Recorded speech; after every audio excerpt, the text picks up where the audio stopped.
পার্থভৌমিক কী বলেছে আমি জানি না, কিন্তু পার্থভৌমিক জানে না কি ভাটপাড়া পৌরসভা সবথেকে প্রথম এই অঞ্চলে পৌরসভার তরফ থেকে সিসিটিভি ক্যামেরা, তখন এমএলএ ফান্ডে দিয়ে সিসিটিভি ক্যামেরা আমি চালু করেছিলাম। তো বের করে নাও না ভাই।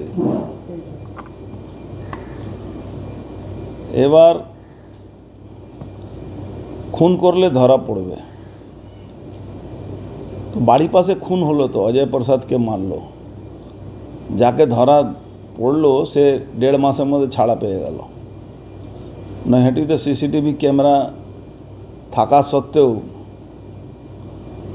তৃণমূলের নেতারা ওই ওষুধ চুরি, জাল ওষুধ বিক্রি করা হসপিটাল থেকে নিয়ে,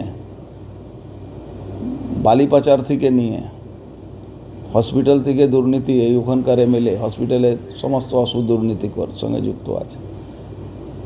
আপনার মাতৃসদনের নামে কি দুর্নীতি হয়েছে সবাই জানে।